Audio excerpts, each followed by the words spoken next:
Hello दोस्तों, welcome to the Veda X. आज हम बात करेंगे फाइनेंशियल मार्केट की, वो जगह जहां सेविंग को इन्वेस्टमेंट में कन्वर्ट किया जाता है। यही इन्वेस्टर और कंपनीज के बीच पैसे का फ्लो होता है। इस वीडियो में हम समझेंगे फाइनेंशियल मार्केट क्या होता है और उसके मेन टाइप्स कौन कौन से होते हैं जो हमारे फाइनेंशियल मैनेजमेंट से रिलेटेड होते हैं। तो लेट्स गेट स्टार्टेड। अगर हम फाइनेंशियल मार्केट की बात करते हैं तो फाइनेंशियल मार्केट का मतलब क्या होता है।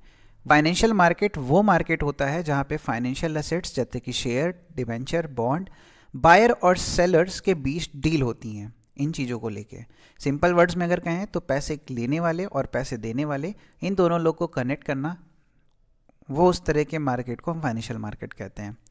फंक्शन क्या है फाइनेंशियल मार्केट को अगर हम समझे तो इनके फंक्शन क्या है। सेविंग को इन्वेस्टमेंट में कन्वर्ट करना, फंड्स की मोबिलिटी प्रोवाइड करना, लिक्विडिटी प्रोवाइड करना, प्राइस डिस्कवरी हेल्प करना कि शेयर के प्राइसेस कितने होंगे, इकोनॉमिक ग्रोथ को प्रमोट करना।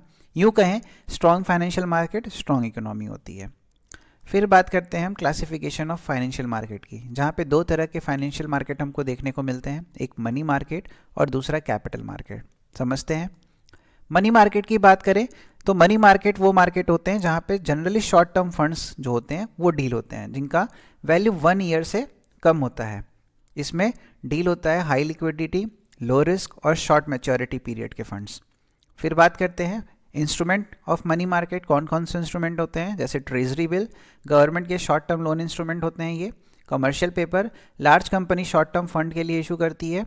कॉल मनी, एक दिन से फ्यू डेज के लिए लोन होता है ये। सर्टिफिकेट ऑफ डिपॉजिट, बैंक्स के द्वारा इशू किया गया शॉर्ट टर्म डिपॉजिट होता है। ठीक है। नेक्स्ट बात करते हैं हम कैपिटल मार्केट की। तो कैपिटल मार्केट क्या होता है, मीडियम और लॉन्ग टर्म फंड्स के लिए मार्केट, जहाँ पे फंड्स की वैल्यू 1 ईयर से ज़्यादा होती है। इसमें इन्वेस्टमेंट होता है हायर रिटर्न वाली, हायर रिस्क वाली और लॉन्ग टर्म ग्रोथ के लिए। फिर नेक्स्ट बात करते हैं क्लासिफिकेशन ऑफ कैपिटल मार्केट, जो कि दो तरह के होते हैं, एक प्राइमरी मार्केट और दूसरा सेकेंडरी मार्केट। प्राइमरी मार्केट की बात करते हैं तो प्राइमरी मार्केट वो मार्केट होते हैं जहाँ पे न्यू सिक्योरिटीज़ आते हैं, यानी कि फर्स्ट टाइम जब कोई कंपनी अपने शेयर्स को लॉन्च करती है तो वो प्राइमरी मार्केट में जाती है, पैसा डायरेक्टली कंपनी को मिलता है। ठीक है। बात करते हैं मेथड प्राइमरी मार्केट में जाने का। पब्लिक इशू, जनरल पब्लिक को शेयर ऑफर कर देना। Offer for sale, existing share holders को अपने शेयर पब्लिक को बेचते हैं।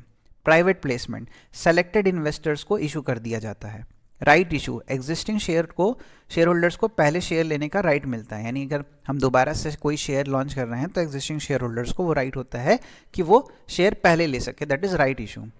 EIPO यानी इंटरनेट के थ्रू शेयर इशू किया जाता है। ठीक है। तो ये याद रखना इंपॉर्टेंट है, क्या क्या, पब्लिक इशू पब्लिक के लिए, offer for sell share holders को, प्राइवेट प्लेसमेंट सेलेक्टेड इन्वेस्टर को, right issue existing share holders को और EIPO इंटरनेट के थ्रू। ठीक है। नेक्स्ट बात करते हैं सेकेंडरी मार्केट की। तो वो मार्केट जहाँ पे एग्जिस्टिंग सिक्योरिटी जो पहले ट्रेड हो चुकी है उनका बाइंग एंड सेलिंग होता है। पैसा कंपनी को नहीं मिलता है, इन्वेस्टर्स एक दूसरे को बेचते हैं, सिर्फ इन्वेस्टर्स के बीच ट्रांजैक्शन होता है। Example stock exchange. नेक्स्ट बात करते हैं स्टॉक एक्सचेंज की। स्टॉक एक्सचेंज एक ऑर्गेनाइज्ड मार्केट होता है जहाँ पे शेयर डिबेंचर का ट्रेडिंग होता है, जैसे एग्जांपल बॉम्बे स्टॉक एक्सचेंज और नेशनल स्टॉक एक्सचेंज। फंक्शन क्या है स्टॉक एक्सचेंज का, ये कंटिन्यूस मार्केट प्रोवाइड करता है बाइंग एंड सेलिंग के लिए। सिक्योरिटीज़ की लिक्विडिटी को इंश्योर करता है, कितनी जल्दी लिक्विडिटी में कैश में कन्वर्ट होता है। ठीक है।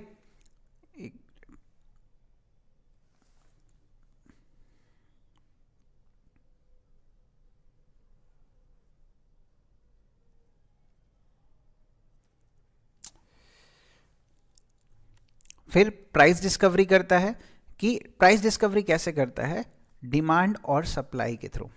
डिमांड और सप्लाई के थ्रू प्राइस डिस्कवरी होता है। सेफ्टी और ट्रांसपेरेंसी प्रोवाइड करता है इन्वेस्टर्स के बीच में और ब्रोकर्स के बीच में। इकोनॉमिक ग्रोथ को प्रमोट करता है। नेक्स्ट बात करते हैं ट्रेडिंग प्रोसीजर, कैसे आप स्टॉक एक्सचेंज में ट्रेड कर सकते हैं। तो सबसे पहले आपको ब्रोकर सेलेक्ट करना होगा जो कि सेबी रजिस्टर्ड होना चाहिए, यानी security exchange board of India registered होना चाहिए। उसके अंदर डीमेट अकाउंट खोलेंगे शेयर्स को इलेक्ट्रॉनिक फॉर्म रखने के लिए। ऑर्डर प्लेस करेंगे बाय या सेल ऑर्डर करने के लिए। ऑर्डर को एग्जीक्यूट करेंगे, स्टॉक एक्सचेंज पर ट्रेड कंप्लीट होता है। सेटलमेंट, पेमेंट और शेयर का ट्रांसफर होता है। आप पेमेंट करेंगे, आपको शेयर मिल जाएगा। कैसे, selection of broker, opening demat account, placing order, execution of order और सेटलमेंट। नेक्स्ट बात करते हैं डिपॉजिटरी सिस्टम की। तो शेयर को इलेक्ट्रॉनिक फॉर्म में रखने के सिस्टम मेनली हमारे पास दो होते हैं, NSDL और CDCL। ठीक है। नेक्स्ट देखते हैं सेबी का meaning. Security and exchange board of India capital market regulatory authority होता है, यानी जो रूल्स एंड रेगुलेशंस बनाते हैं। स्टेबलाइज होता है 1992 में, कहाँ पे? मुंबई में, याद रखना। आगे चलते हैं। सेबी की ऑब्जेक्टिव वेरी इंपॉर्टेंट, इन्वेस्टर को प्रोटेक्ट करना, फेयर ट्रेडिंग प्रैक्टिसेस करना और मार्केट को रेगुलेट करना, यानी कि किसी भी तरीके का ब्लैक मार्केटिंग ना होना या फिर फ्री ट्रेड नहीं होना। नेक्स्ट बात करते हैं फंक्शन ऑफ सेबी की। प्रोटेक्टिव फंक्शन, इन्वेस्टर को फ्रॉड और अनफेयर प्रैक्टिसेस से बचाना। रेगुलेटरी फंक्शन की बात करें, रूल्स बनाता है और उनको इन्फोर्स करता है। डेवलपमेंट फंक्शन की बात करें तो कैपिटल मार्केट को डेवलप करने के लिए जितने भी स्टेप्स होते हैं वो सेबी द्वारा लिए जाते हैं। क्लियर है? आई होप लेक्चर पसंद आया होगा आपको। बहुत ही शॉर्ट में हमने समझाने की कोशिश की इसको, वन शॉट टाइप। तो वीडियो अगर पसंद आया तो लाइक एंड कमेंट करें। Thank you.